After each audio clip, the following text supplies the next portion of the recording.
Praise the lord.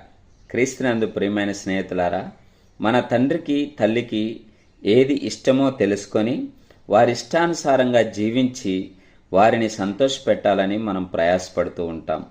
అదే రీతిగా వారికి నచ్చని విషయాలను తెలుసుకొని అవి చేయకుండా వారిని దుఃఖించకుండా ఉండటానికి మనం ప్రయత్నం చేస్తూ ఉంటాం. మరి ఆత్మీయ జీవితంలోనూ కూడా దేవునికి ఇష్టలమై జీవించాలి అంటే ఏం చేయాలి? ఆయనకి నచ్చని విషయాలేంటి, నచ్చిన విషయాలు ఏంటి అనేది మనము స్పష్టంగా తెలుసుకోవాలి. చాలాసార్లు మనం అనుకుంటాం కదా, నా ఆత్మీయ జీవితంలో నేను పెద్ద తప్పులేమీ చేయడం లేదు, ఏమీ దొంగతనం చేయడం లేదు, వ్యభిచరించడం లేదు, హత్యలు చేయడం లేదు, కాబట్టి నేను దేవునికి ఇష్టడుగా ఉన్నాను, దేవుణ్ణి ఏ రీతిగా కూడా నేను దుఃఖపరచడం లేదు అని అనుకుంటాం. అయితే వాక్యము ఈ రీతిగా సెలవిస్తూ ఉంది. ఇర్మియా గ్రంథము 13వ అధ్యాయము 16-17 వచనాలు ఈ మాటలు సెలవిస్తూ ఉన్నవి. 15వ వచనము, యెహోవా ఆజ్ఞ ఇచ్చుచున్నాడు, గర్వపడకుడి.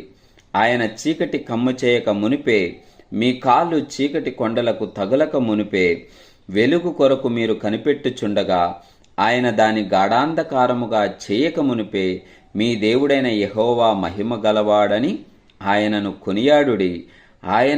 అయినను మీరు ఆ మాట విననొల్లని ఎడల మీ గర్వమును బట్టి నేను చాటున ఏడ్చుదును.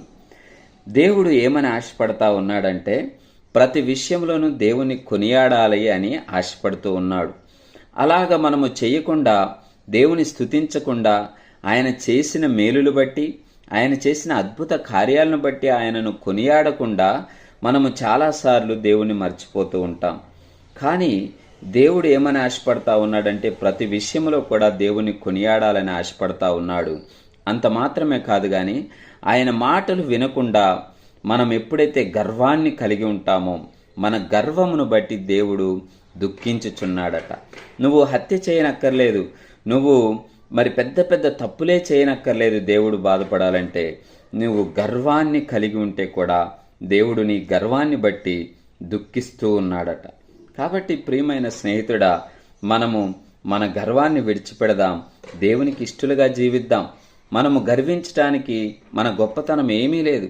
మనకి ఏది కలిగి ఉన్నా, ఏది మన సొంతమైనా అది ప్రభువు ఇచ్చినదే. కాబట్టి గర్వాన్ని విడిచిపెడదాం. గర్విష్ఠులను బట్టి, నీ గర్వాన్ని బట్టి దేవుడు దుఃఖపడతాడు. కాబట్టి దేవుని దుఃఖించే పని ఏది మనము చేయకుండా జాగ్రత్త పడదాం. గర్వాన్ని విడిచిపెట్టి ప్రభువుకి ఇష్టలుగా జీవిద్దాం.